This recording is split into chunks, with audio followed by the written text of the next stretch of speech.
Good day, everyone. This is week 4 of your pharmacology class. We'll have pharmacokinetics phase. In pharmacokinetics phase, we're talking about medications. They are given to achieve desirable effects in the body. And to produce this effect, the drug must reach its target cells. For some medications, such as topical agents used to treat superficial skin conditions, this is a relatively simple task. For others, however, the process of reaching target cells in sufficient quantities to produce a physiological change may be challenging. Drugs are exposed to a myriad of different barriers and destructive processes after they enter the body. For your learning outcomes, after reading this chapter or this chapter of lesson, the student should be able to explain the application of pharmacokinetics to clinical practice, identify the four components of your pharmacokinetics, explain how substances travel across plasma membranes, discuss also factors affecting drug absorption, explain the metabolism of drugs and its applications to pharmacotherapy. Students must be able to discuss how drugs are distributed throughout the body and how the plasma proteins affect drug distribution. Also, the major processes by which drugs are excreted and the applications of drugs onset, peak, and plasma half-life or T and 1/2. 2. Duration of pharmacotherapy. We also have the differentiation of loading and maintenance doses. Now, pharmacokinetics, the term is derived from the root word pharmaco, which means medicine, and kinetics, which means movement or motion. Pharmacokinetics is thus the study of drug movement throughout the body. In practical terms, it describes how the body deals with medications. Pharmacokinetics is a core subject in pharmacology, and a firm grasp of this topic allows the nurse to better understand and predict the actions and side effects of medications in patients. Drugs, they face numerous obstacles in reaching their target cells. For most medications, the greatest barrier is crossing the many membranes that separate the drug from its target cells. A drug taken by mouth, for example, must cross the plasma membranes of the mucosal cells of the gastrointestinal tract and the capillary in endothelial cells to enter the bloodstream. To leave the bloodstream, the drug must again cross capillary cells, travel through the interstitial fluid, and depending on the mechanism of action, the drug may also need to enter target cells and cellular organelles, such as the nucleus, which are surrounded by additional membranes. These are examples of just some of the barriers that a drug must successfully penetrate before it can produce a response. While moving toward target cells and passing through the various membranes, drugs are subjected to numerous physiological processes. For medications given by the enteral route, stomach acid and digestive enzymes often act to break down the drug molecules. Enzymes in the liver and other organs may chemically change the drug molecule to make it less active. Now, if the drug is seen as a uh, foreign object by the body, phagocytes may attempt to remove it, or an immune response may be triggered. The kidneys, the large intestine, and other organs attempt to excrete the medications from the body. Now, these examples will illustrate pharmacokinetic processes, how the body handles medications. Now, the many processes of pharmacokinetics are grouped into four categories. We have your absorption, distribution, metabolism, and excretion. For your pharmacokinetics phase, we have your actual medication. It is a solid form, either tablet or capsule, which must be dissolved and changed into its liquid form. Wherein in the pharmacokinetic phase, you'll have the absorption or the first pass effect, distribution, wherein they are connected to protein binding uh, receptors. Then you have your metabolism, wherein there will be the onset, the peak, and the duration. Excretion will depend on the half-life of the medication. The pharmacodynamic phase will then be part wherein the receptors will either be the agonist or the antagonist.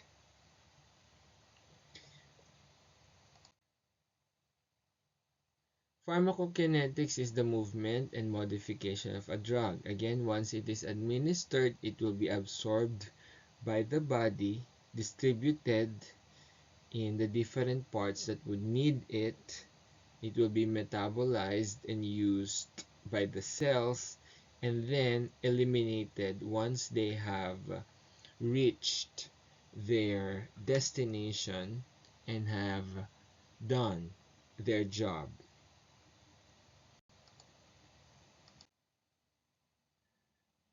Dissolution is the process in which a substance forms a solution. Dissolution testing measures the extent and rate of the solution formation from a dosage form such as tablet, capsule, and ointment. Now, the dissolution is an important part for its bioavailability and therapeutic effectiveness of the drug.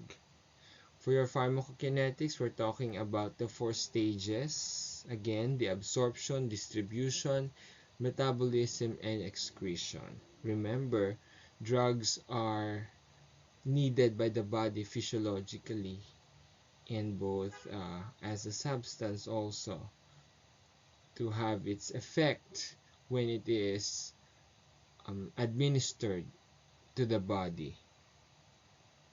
Pharmacodynamics will be the actual processes of your medications, how the body would handle the medications, and how they would react on the administered medications in the body.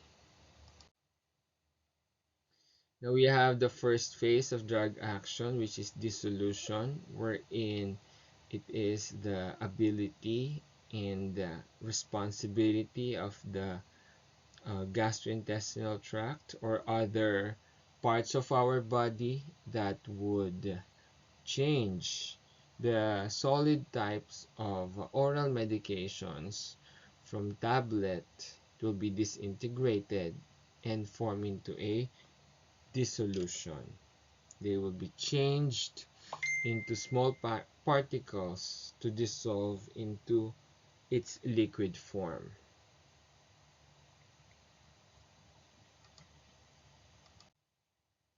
Second phase of dissolution, again, we have your breaking down, disintegrated into fine particles. The fine particles will then be changed into a solution. It will depend on the type of medication, could be slow acting or slow rate of drug dissolution. It will be medium acting or has a moderate rate of drug dissolution, and it could also be a fast rate of drug dissolution. could be due to the increase in the surface area where it is processed by the body. Excipients, we're talking about tablets not being 100% as a drug. We're talking about certain fillers and certain substances that are inert that are provided so that the drug will have its particular size and shape.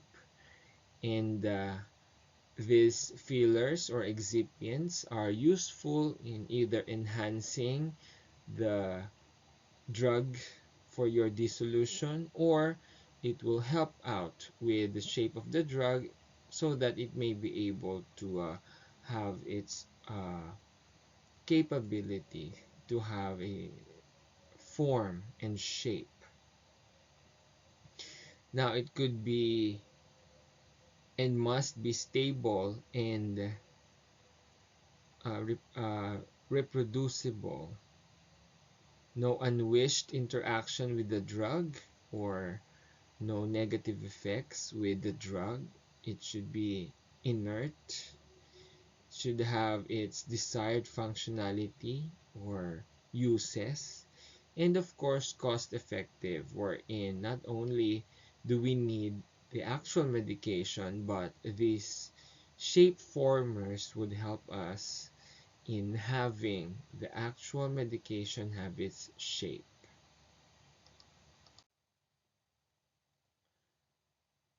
What are the factors that would affect the dissolution? We have either liquid or solid form. Remember that liquids are already in its fluid form, wherein it will be readily absorbable by the body, as compared to the solid form, wherein they must be disintegrated and formed into a solution. Now, for the gastric pH, acidic media will have faster disintegration and absorption.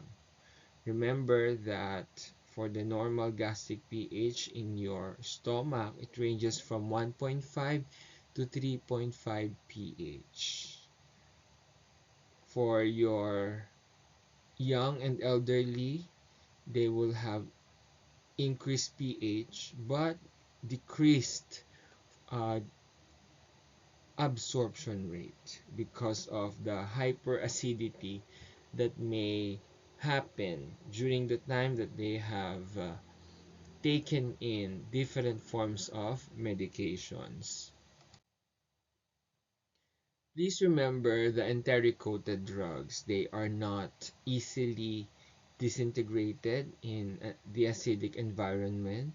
However, when they are in the intestine, they'd be able to disintegrate, wherein they would be able to react with the alkalinic environment. Please take note that they should not be crushed.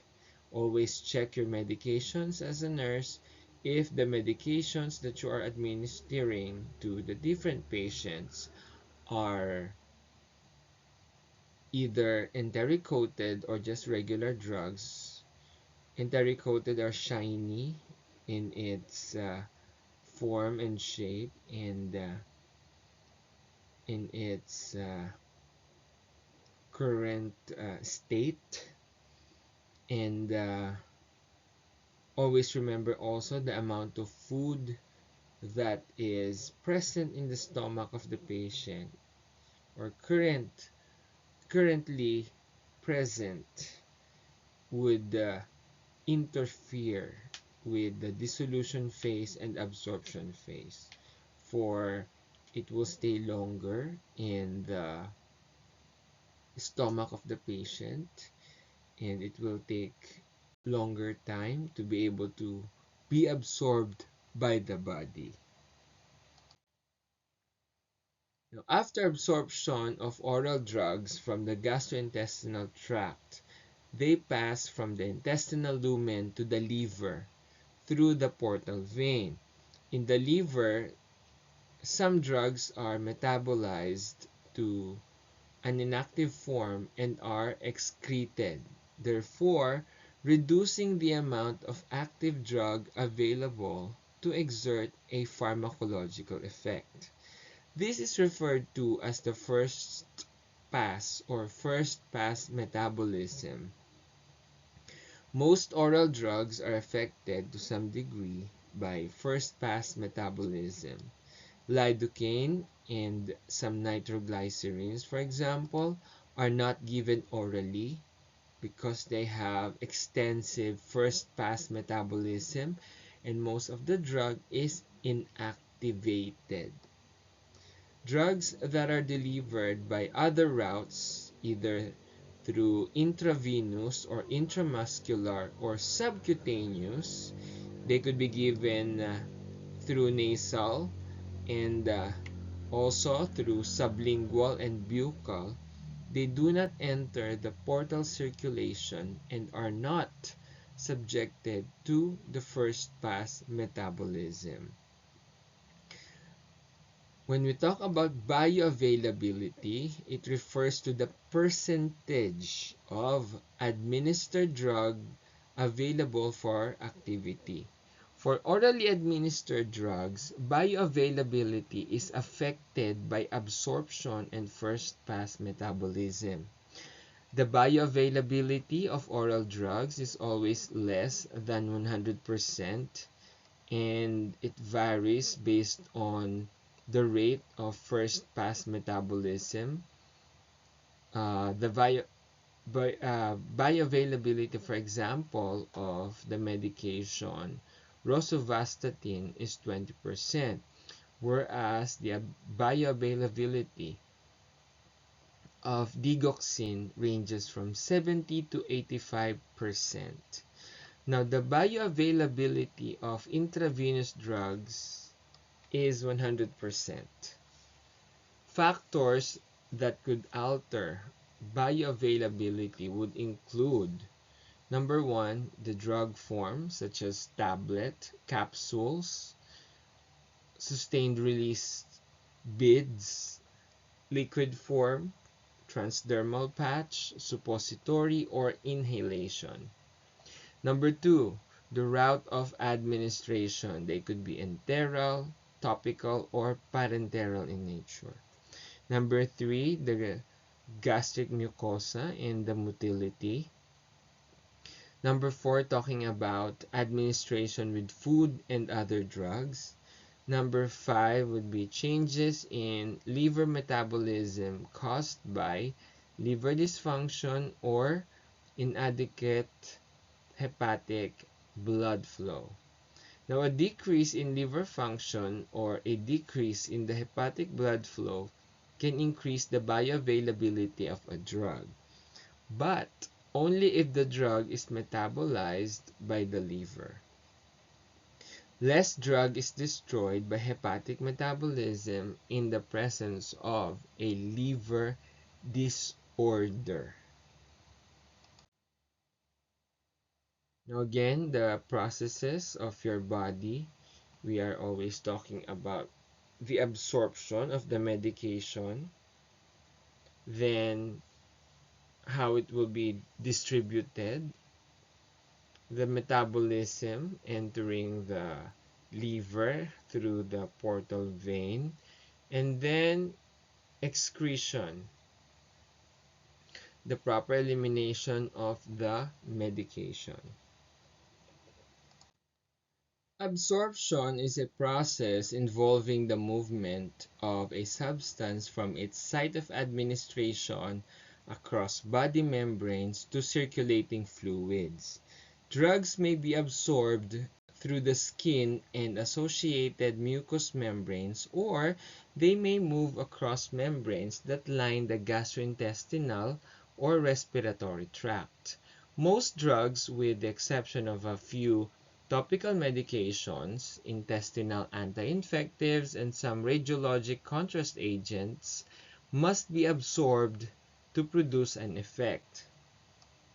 Absorption is the primary pharmacokinetic factor determining the length of time it takes a drug to produce its effect. In order for a drug to be absorbed, it must dissolve.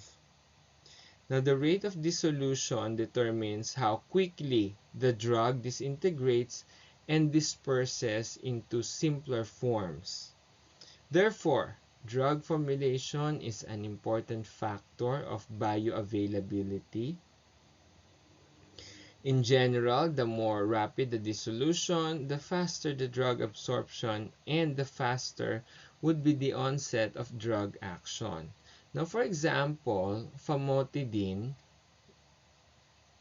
administered as an orally disintegrating tablet, dissolves within seconds, and after being swallowed, is delivered to the stomach where it blocks acid secretion from the stomach, thereby treating conditions of excessive acid secretion.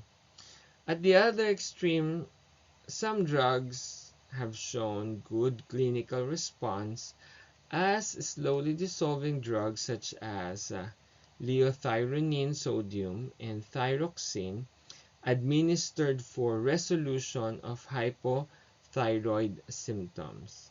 In some instances, it is advantageous for a drug to disperse rapidly.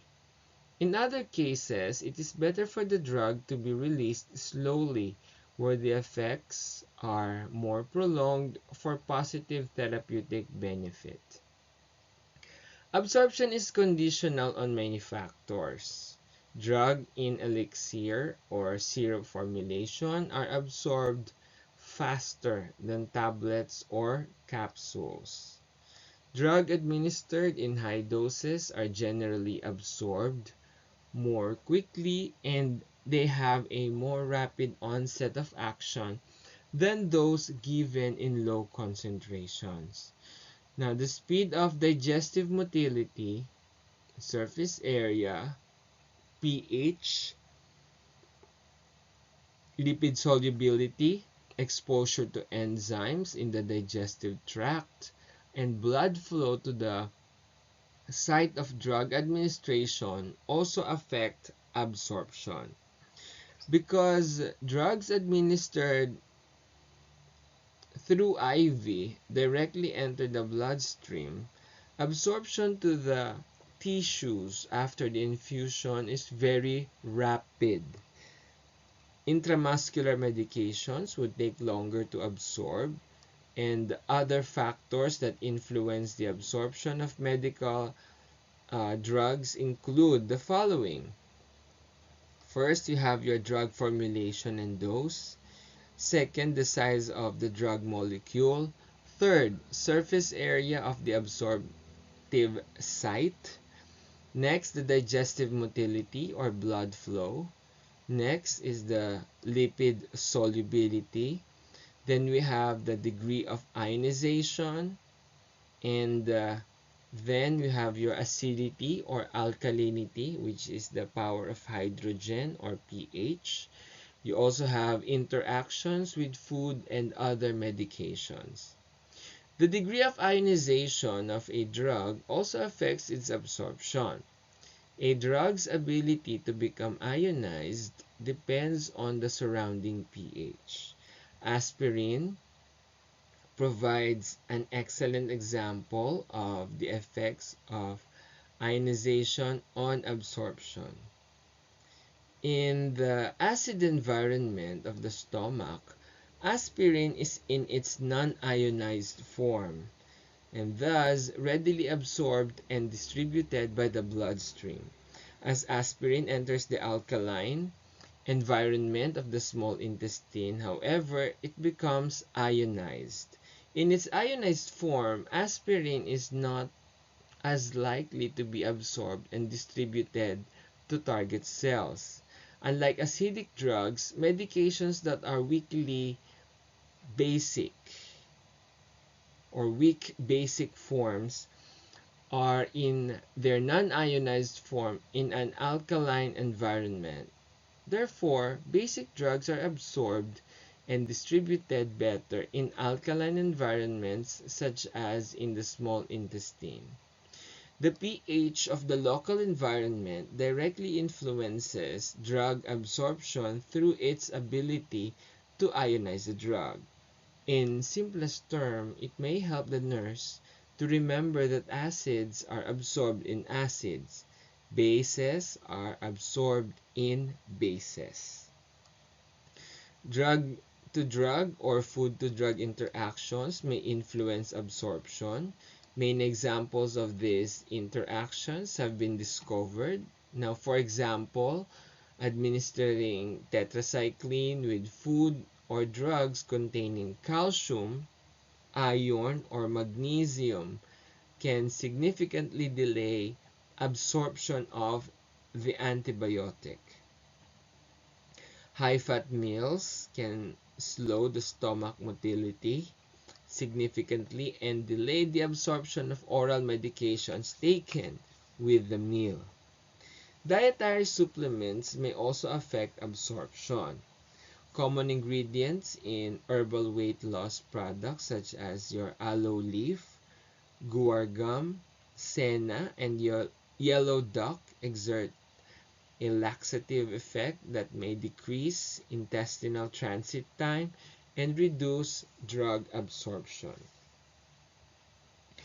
As nurses must be aware of drug interaction and advise patients to avoid known combination of food and medications that significantly affect drug action. Now, your pharmacokinetic variables depend on the ability of a drug to cross plasma membranes, with few exceptions, of course. Drugs must penetrate these membranes to produce their effects, and like other chemicals, drugs primarily use two processes to cross the body membranes. We first have your active transport. This is movement of a chemical against a concentration or electrochemical gradient. Co-transport involves the movement of two or more chemicals across the membrane. Diffusion or passive transport. This is a movement of a chemical from an area of higher concentration to an area of lower concentration. Plasma membranes consist of a lipid bilayer with protein and other molecules interspersed in the membrane. This lipophilic membrane is relatively impermeable to large molecules, ions, and polar molecules. These physical characteristics have direct application to pharmacokinetics. For example, drug molecules that are small, non-ionized, and lipid-soluble will usually pass through plasma membranes by simple diffusion and more easily reach their target cells. Small water-soluble agents such as urea, alcohol, and water can enter these pores in the plasma membrane. Large molecules, ionized drugs, and water-soluble agents, however, will have more difficulty crossing plasma membranes. Remember that these agents may use other means to gain entry, such as protein carriers or active transport.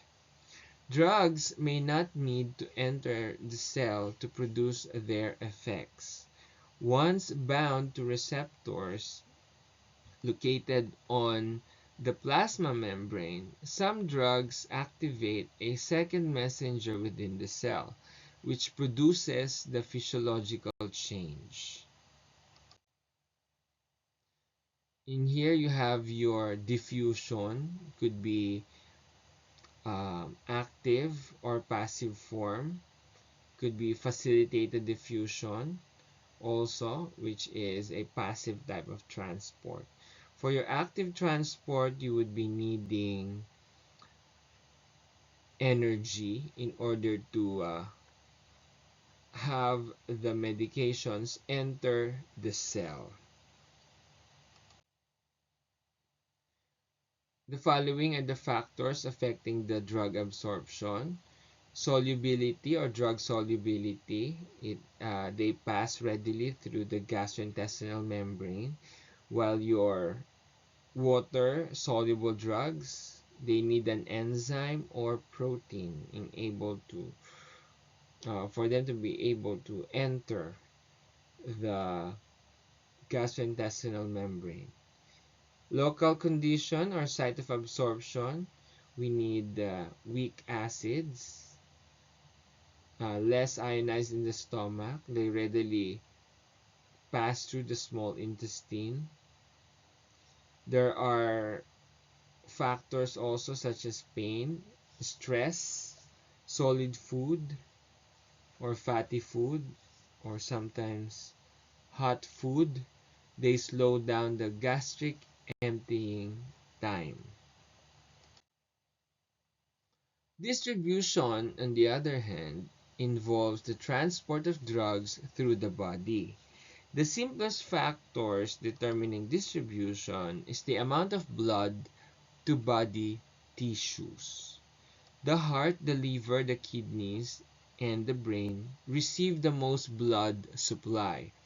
The skin, the bone, and adipose tissues receive a lower blood supply. Therefore, it is more difficult to deliver high concentrations of drug to these areas.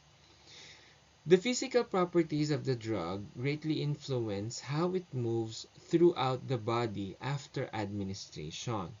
Lipid solubility is an important characteristic because it determines how quickly a drug is absorbed, mixes within the bloodstream, crosses the membranes, and becomes localized in body tissues.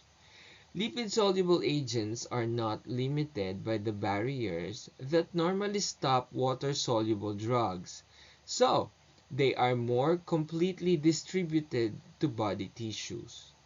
Some tissues have the ability to accumulate and store drugs after absorption. The bone marrow, the teeth, the eyes, and adipose tissues, they have an especially high affinity or attraction for certain medications. Examples of agents that are attracted to adipose tissues are thiopental, diazepam, and lipid-soluble vitamins. Tetracycline, an antibiotic, binds to calcium salts and accumulates in the bones and teeth. Once stored in tissues, drugs may remain in the body for many months and are released very slowly back to the circulation. Not all drug molecules in the plasma will reach their target cells because many drugs bind reversibly to plasma proteins, particularly albumin, to form drug-protein complexes.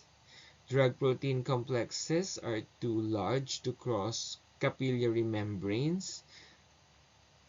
Therefore, the drug is not available for distribution to body tissues. Drugs, they are bound to proteins circulate in the plasma until they are released or displaced from the drug-protein complex. Only unbound or free drugs can reach their target cells or be excreted by the kidneys. Some drugs, such as the anticoagulant warfarin, are highly bound. 99% of the drug in the plasma is bound in drug-protein complexes and is unavailable to reach target cells. Drugs and other chemicals compete with one another for plasma protein binding sites, and some agents, they have a greater affinity for those binding sites than other drugs.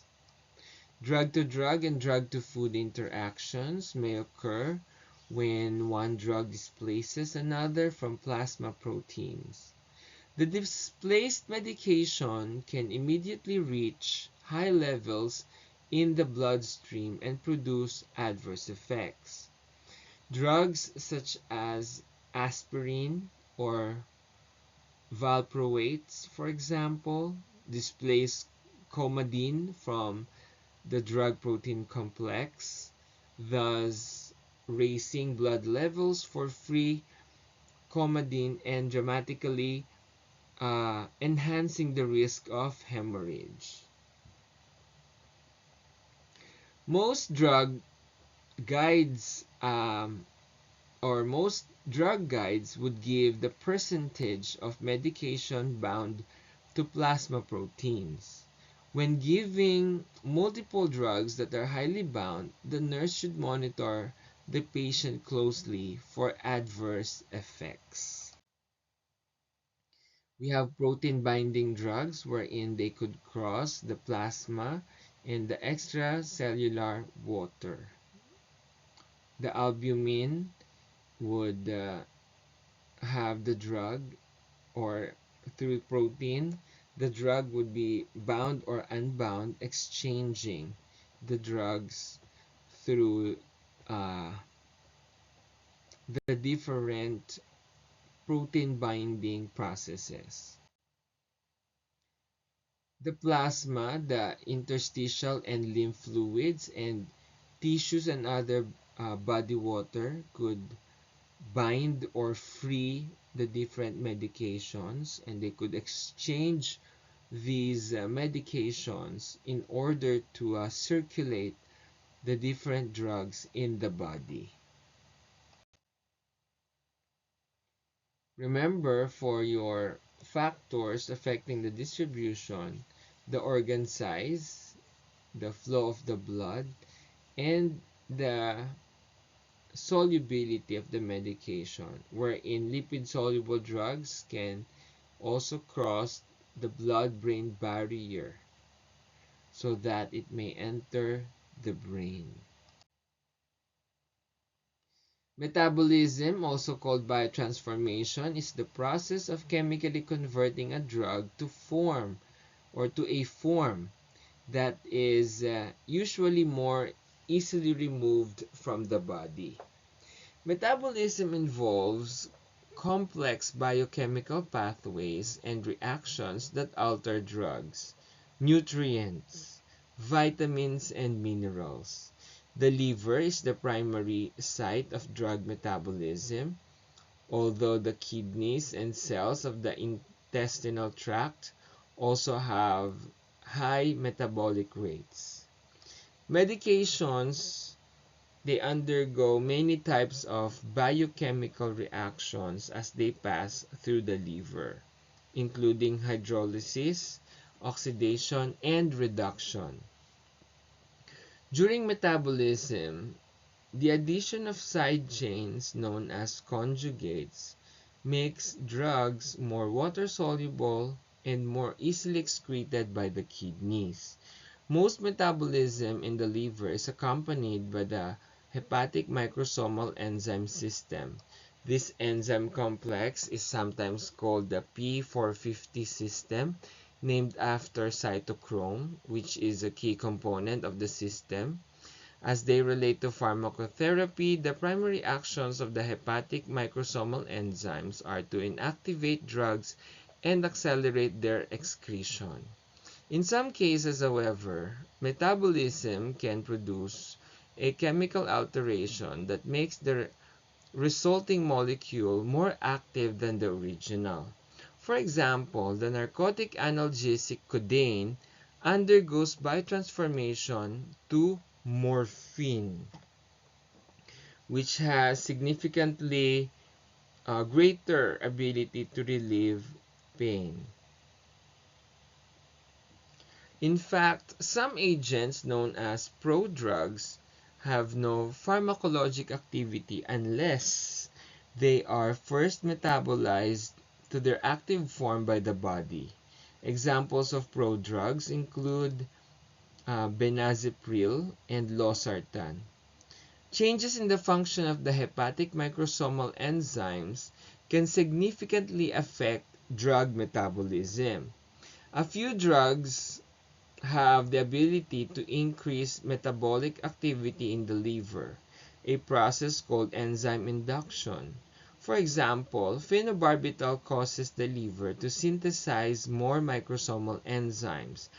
By doing so, phenobarbital increases the rate of its own metabolism as well as that of other drugs metabolized in the liver. In these patients, higher doses of medication may be required to achieve the optimum therapeutic effect. Certain patients have decreased hepatic metabolic activity, which may alter drug action. Hepatic enzyme activity is generally reduced in infants and elderly patients. So, pediatric and geriatric patients are more sensitive to drug therapy than middle-aged patients. Patients with severe liver damage, such as that caused by cirrhosis, will require reductions in drug dosage because of the decreased metabolic activity. Certain genetic disorders have been recognized in which patients lack specific metabolic enzymes. Drug dosages in these patients must be adjusted accordingly. The nurse should pay careful attention to laboratory values that may indicate liver disease so that doses may be adjusted. Metabolism has a number of additional therapeutic consequences. Now, drugs absorbed after oral administration would cross directly into the hepatic portal circulation, which carries blood to the liver before it is distributed to other body tissues. Thus, as blood passes through the liver, circulation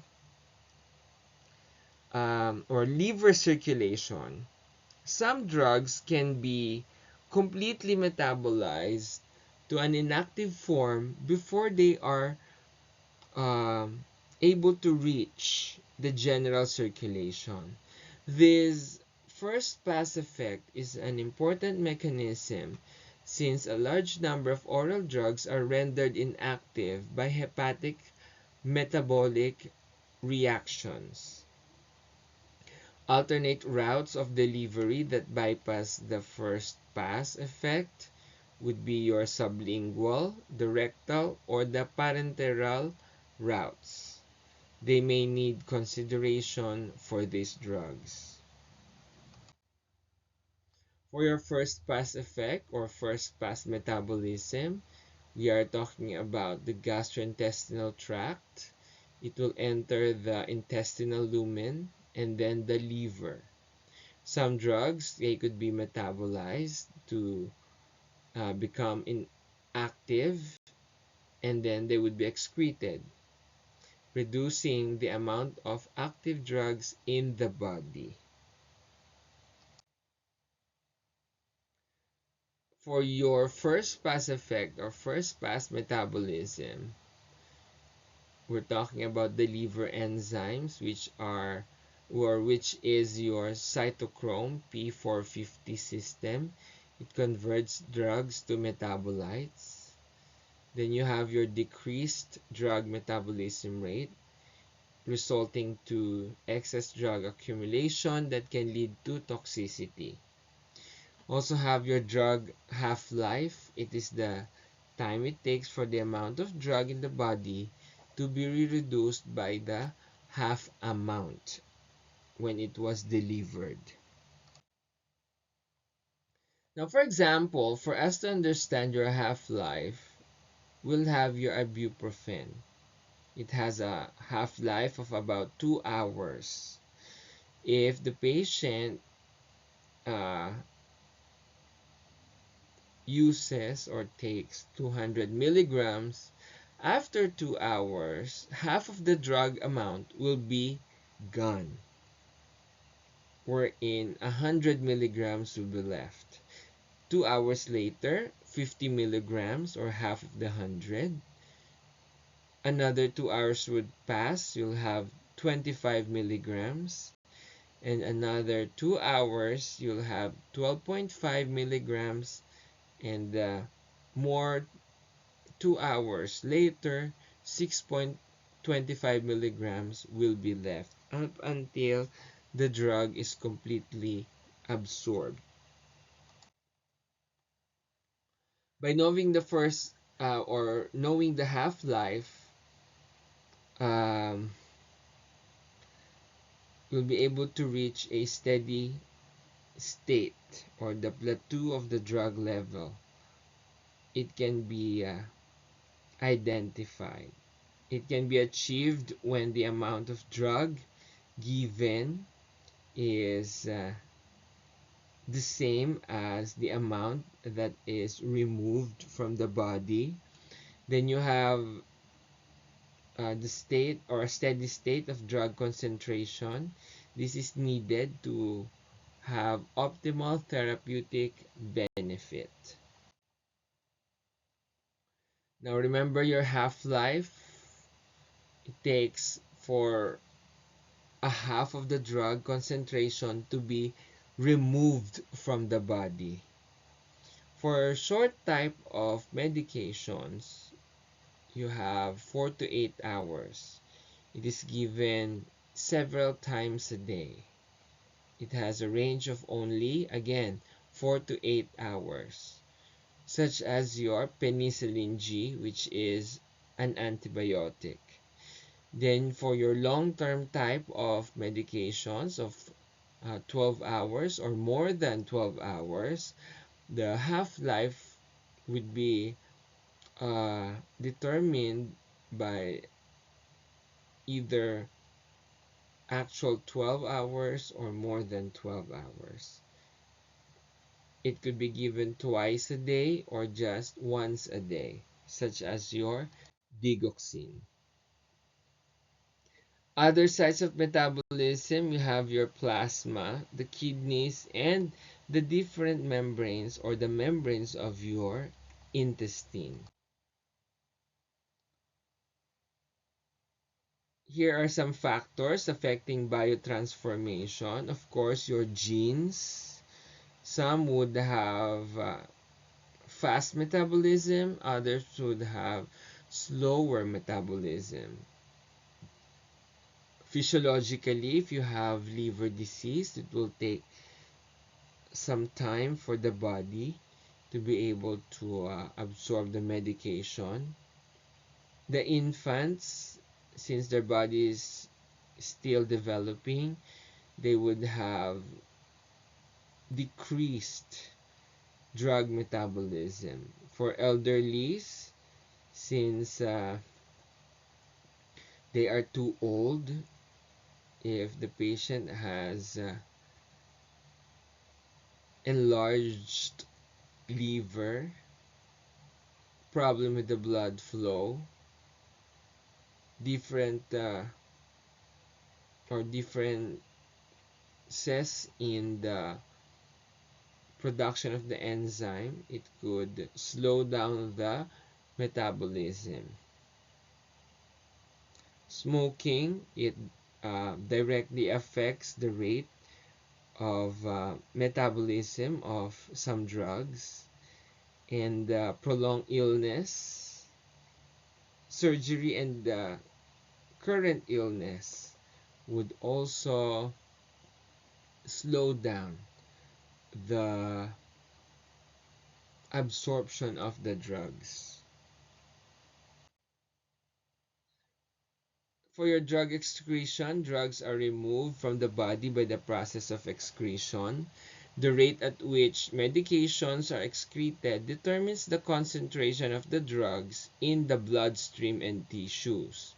This is important because the concentration of drugs in the bloodstream determines their duration of action. Pathologic states such as liver disease or renal failure often increases the duration of drug action in the body because they interfere with the natural excretion mechanisms.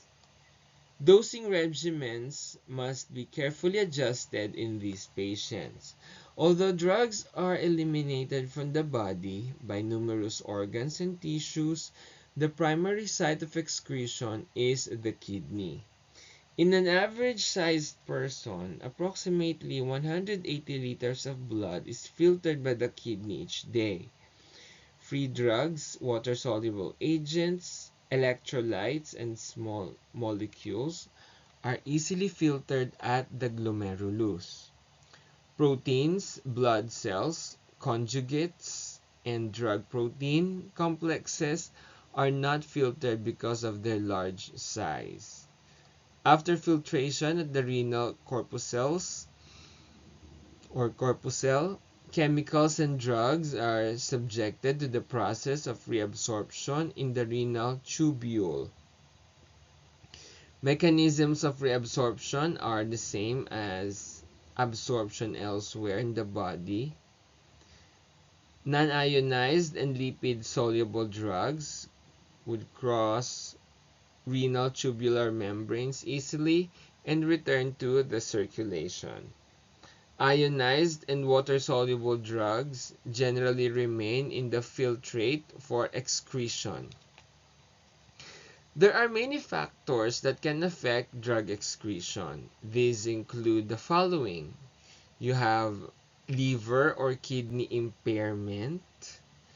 You have the blood flow of the patient, the degree of ionization of the medication, the solubility of the lipid, drug protein complexes, metabolic activity of the body, the acidity or the alkalinity of the intestines and the gastrointestinal tract, or even the blood, respiratory, glandular, or biliary activity.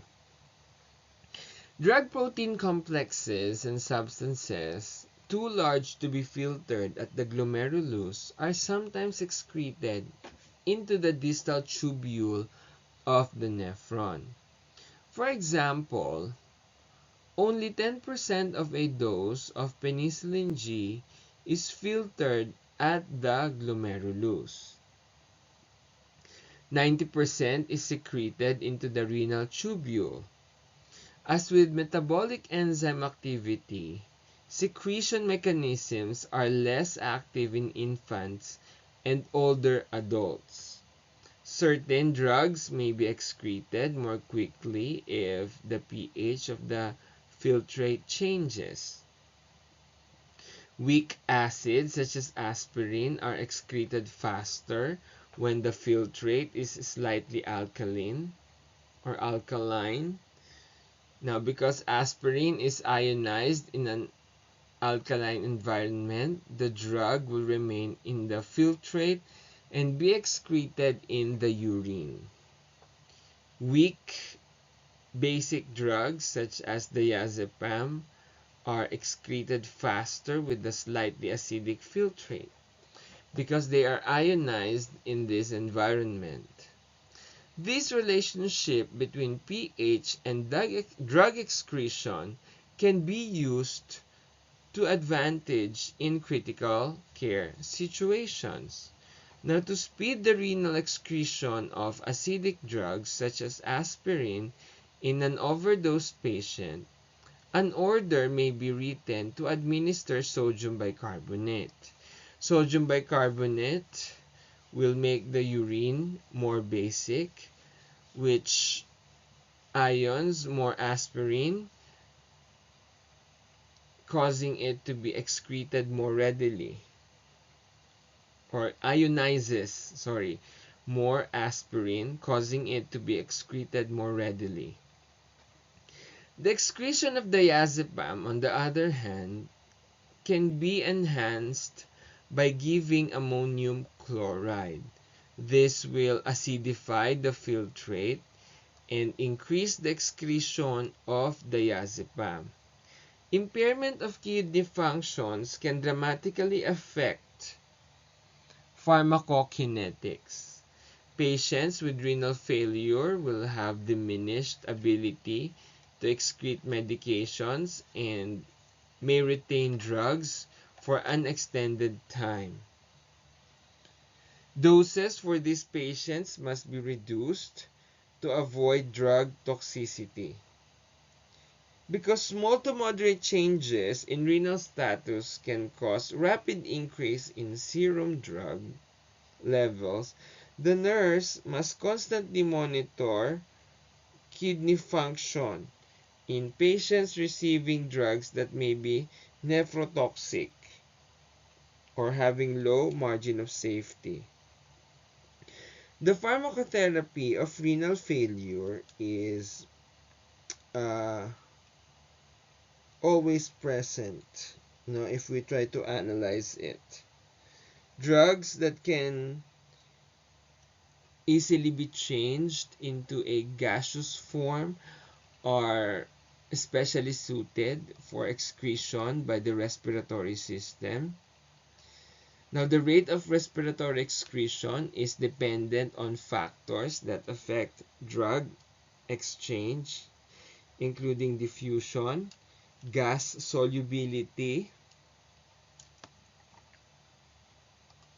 and pulmonary blood flow. The elimination of VOLA greater the excretion. Conversely, the respiratory renal removal of water-soluble agents such as alcohol is more dependent on blood flow to the lungs. The greater the blood flow into lung capillaries, the greater the excretion. In contrast, with other methods of excretion, the lungs excrete most drugs in their original non-metabolized form. Glandular activity is another elimination mechanism wherein water-soluble drugs may be excreted into the saliva, the sweat, or breast milk. The odd taste that patients sometimes experience when given IV drugs is an example of the secretion of agents into the saliva. Another example of glandular excretion is the garlic smell that can be detected when standing next to a perspiring person who has recently eaten garlic. Excretion into breast milk is of considerable importance for basic drugs such as morphine or codeine because these can achieve high concentrations and potentially affect the nursing infant. Nursing mothers should always check with their health care provider before taking any prescription medication. Over-the-counter drug or herbal supplement could be considered also. Pharmacology of the pregnant or breastfeeding patient is of a necessary part of excretion or drug excretion for they're able to detect and give information of the health of the infant. Some drugs, they are secreted in the bile, a process known as biliary excretion. In many cases, drugs secreted into bile will enter the duodenum and eventually leave the body in the feces. However, most bile circulated back to the liver by enterohepatic recirculation, no, will be part of the excretion of the medication. A percentage of the drug may be recirculated numerous times with the bile. Biliary reabsorption is extremely influential in prolonging the activity of cardiac glycosides. Now, some antibiotics and phenothiazines, recirculated drugs, are ultimately metabolized by the liver and excreted by the kidneys. Recirculation and elimination of drugs through biliary excretion may continue for several weeks after therapy has been discontinued. Remember the routes for your drug excretion. You have the kidneys, main organ for drug elimination. They could pass the drugs to be eliminated into the primary area, which is your urine. Free or unbound water-soluble drugs, they are filtered inside the kidney, and if your kidney has disease, the dosage of the medication must also be decreased in order to not torture the kidneys and further damage it. Again, your kidneys, they are the main route of drug excretion. It could also be bile, lungs, saliva, sweat, and breast milk. Urine pH influences the drug excretion. Always remember your normal urine pH 4.6 to 8. Acidic urine would promote the elimination of weak base drugs. Alkaline urine promotes elimination of weak acid drugs. Now you have your pre-renal, intrarenal, and post-renal conditions of patients who are excreting the drugs. That will be the end of your pharmacokinetics. All of the information are based on your book, Pharmacology, a Patient-Centered Nursing Process Approach, 11th edition by McQuistion, Linda E., and the rest of those authors who contributed for the book. Thank you very much, everyone. Have a nice day.